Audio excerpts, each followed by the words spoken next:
of its defense systems.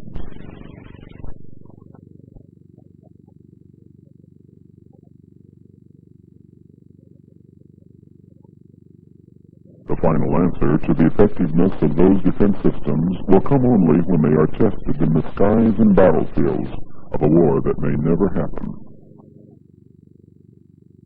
How then can the pilots, the missilemen, the gunners, be certain when the time arrives, when their weapons are to be hurled against the aggressor, that they will function with the accuracy and effectiveness for which they were designed? Theoretical, simulation, and test-range firings under laboratory-controlled environments can give a partial answer to this question. Countless dry runs will develop techniques and strategies, but only when those weapons are deployed against a realistic target in a combat environment will they be proven. During the past 20 years, the free nations of Europe have developed defensive systems which have assured peace for 2 decades. However, several factors have prevented those systems from being tested in a realistic environment. Airspace over the continent of Europe is extremely limited for the deployment of anti-aircraft weapons. Population densities prohibit the firing of missiles except in rare instances. The cost of moving complete defense systems, including armament and personnel, over long distances for limited practice, is often so high that only a small percentage of the units achieve adequate training.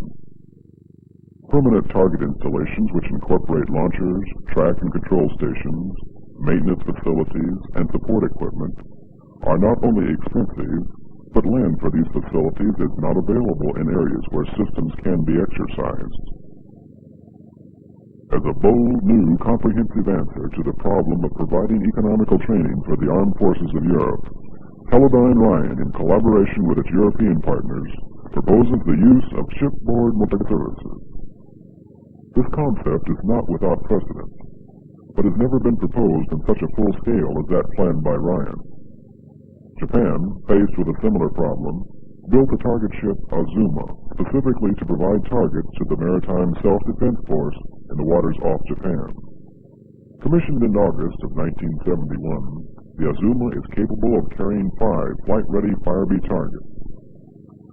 Targets are prepared and configured at a land-based operation in Kiri, Japan, loaded aboard the Azuma, and launched for missile ships operating in offshore areas. Track and control of the Firebees is accomplished with the onboard equipment. Firebees can be controlled out to 75 miles with this equipment. Underway at sea, the targets are given a pre-flight check, then uploaded on the launcher. Upon receipt of word from the waiting fleet that the ships are ready, the Azuma launches the Firebees on a predetermined flight path. Direct communications with the user assures an on-station target. Mission completed, the Firebee is recovered in the near vicinity of the Azuma. Using her own ship's boat, the target is returned alongside the mothership and is hoisted aboard for decontamination.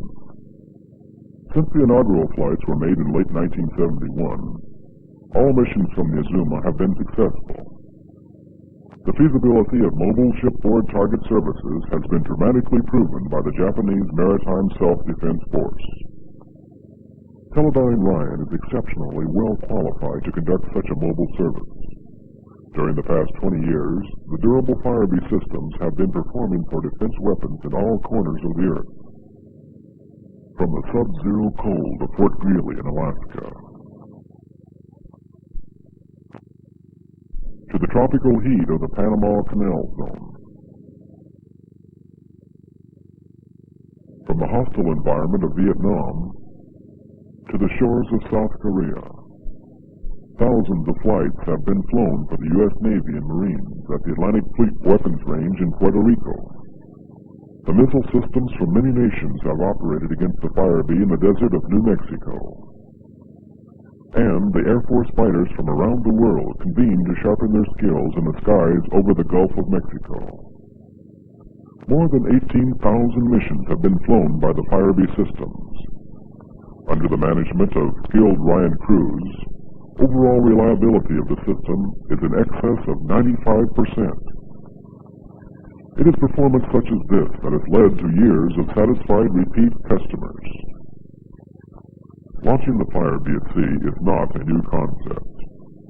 Teledyne Ryan crews have successfully performed this mission on several occasions for the U.S. Navy in Caribbean waters. One of the early launches was from the hulk of the U.S. destroyer Killen.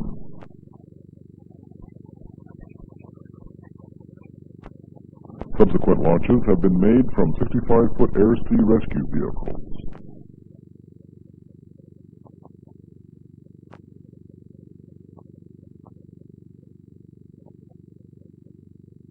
The purpose of these flights was to simulate low-flying missile attacks.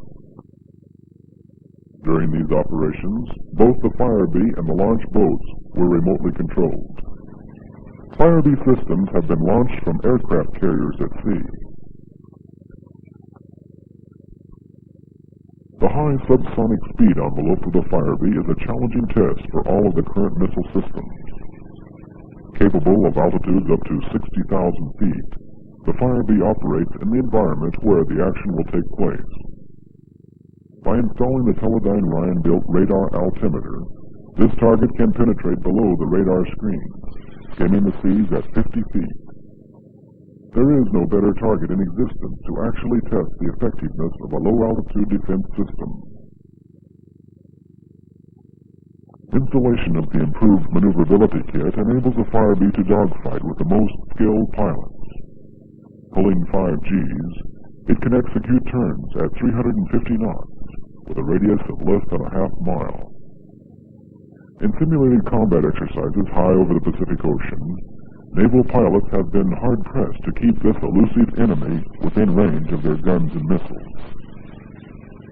The Firebee target is the equivalent of a modern jet interceptor fighter without a man in it. It is not an inexpensive piece of military hardware. The key to an economical mobile service will be the ability of the target to survive and be reused. Survivability of the system has been proven over the years by the use of towed targets to attract the missiles, rather than firing directly at the targets. Passive radar augmentation within the towbee causes the Hawk and other radar-seeking missiles to see only the towbee and to destroy it, rather than the Firebee. In addition to the high-intensity flares mounted on the wingtips, the Firebee can also tow an infrared source. On a short tow, the IR source will attract the missile, but from the cockpit or from the viewpoint of the missile man on the ground, the target appears to be the fast-moving Firebee. And to evaluate the accuracy of the men and missiles, scoring systems are available to measure the effectiveness of the shoot.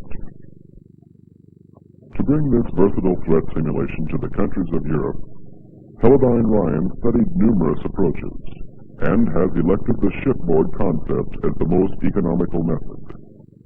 A ship capable of operating in any open sea has been selected, with sufficient range to bring targets to your doorstep. This mobile system will be capable of providing targets for carrier-based air-to-air firing, ship-based anti-aircraft systems, and ship-to-air missiles. With adequate communications aboard, manned by the customer's own personnel, open sea operations can be conducted away from land-based interference with a very high degree of efficiency. For land-based aircraft operating from coastal airfields, the target ship can supply targets offshore, with aircraft being vectored into the firing range by their own ground intercept systems. By utilizing the ship for launch and recovery, track and control stations can be set up on the shore to exercise land-based anti-aircraft systems, such as automatic weapons, Hawk systems, IR weapons, and tank-mounted guns. As many as 15 presentations to the guns can be given on a single flight. For this concept to become a reality, participation by the free nations of Europe will be required. It is estimated that a requirement of 300 flights per year for a 2-year period must materialize to make the project economical. It is proposed that each nation purchase the services on a cost-per-flight basis. The cost of the services will be negotiated between Teledyne Ryan and the nation involved, will be based upon the type of mission desired and the augmentation necessary to perform those missions. The Firebee can be configured to meet any missile requirement. With the ability to go where and when the weather is favorable, schedules can be made to cover the Mediterranean in the spring months, with appointments for the North and Baltic Seas during the summer. International scheduling should pose no major problem.